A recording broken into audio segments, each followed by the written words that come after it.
मेरे जो दिमाग में जो बात आ रही है, जो मैं आपसे खास पूछना चाहती हूँ, आपने कहा कि be ethical, that means be good and good will come back to you, right?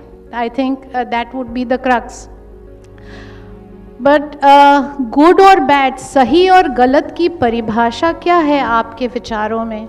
क्योंकि जो मेरे लिए सही है वो शायद आपके लिए गलत होगा, और जो आपके लिए गलत है वो शायद मेरे लिए सही होगा।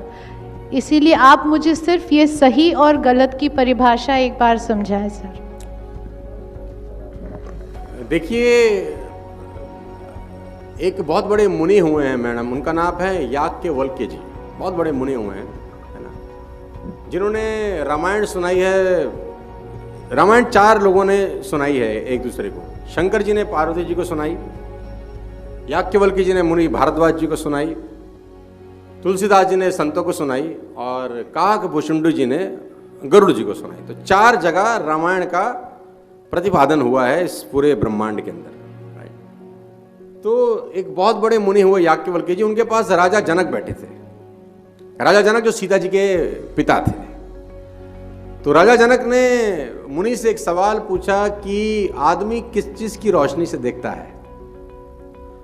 तो मुनि ने कहा, राजा ये कैसी बात कर रहे हो? तो बड़ा साधारण सा सवाल है, आदमी सूरज की रोशनी से देखता है। तो उन्होंने बोला, अगर सूरज अस्त हो? तो बोला, फिर आदमी चांद की रोशनी से देखता है। तो बोला, अगर चांद भी ना हो?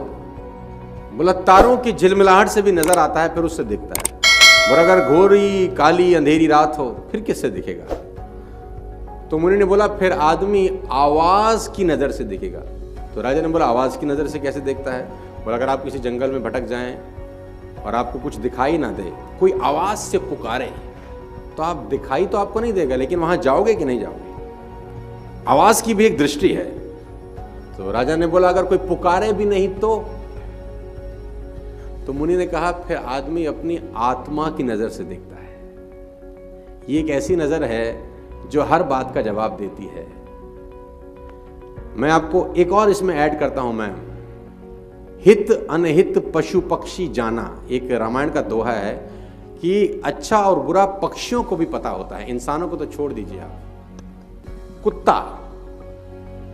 कुत्ता अगर आप पालती हैं या किसी ने पाला हो, अगर आप उसको रोटी परोसें, तो कुत्ता आप देखिए रोटी के ग्रेटिट्यूड में सबसे पहले अपने ऊपर के दोनों पैर उठाएगा, पूंछ हिलाएगा, है ना, पैर उठाएगा, पूंछ हिलाएगा।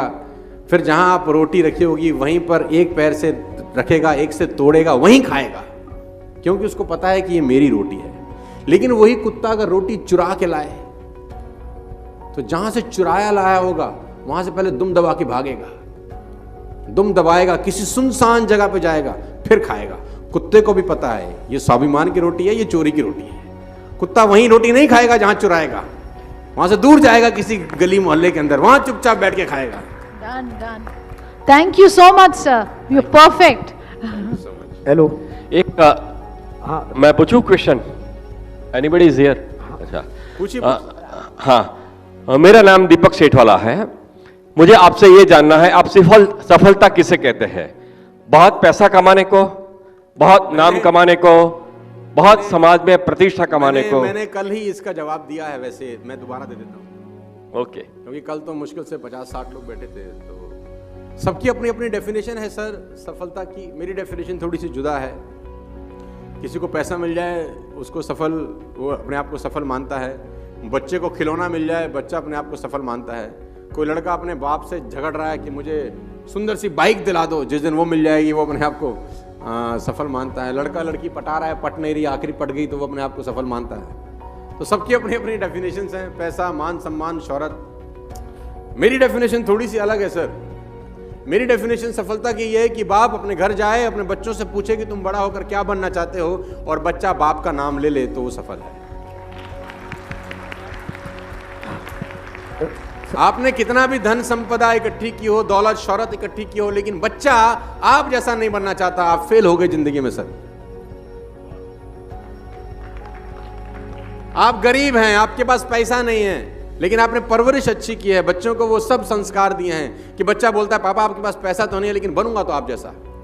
मैं कहता हूँ वो आदमी सफल है जिसके बच्चे उस जैसा बनना चाहते हैं।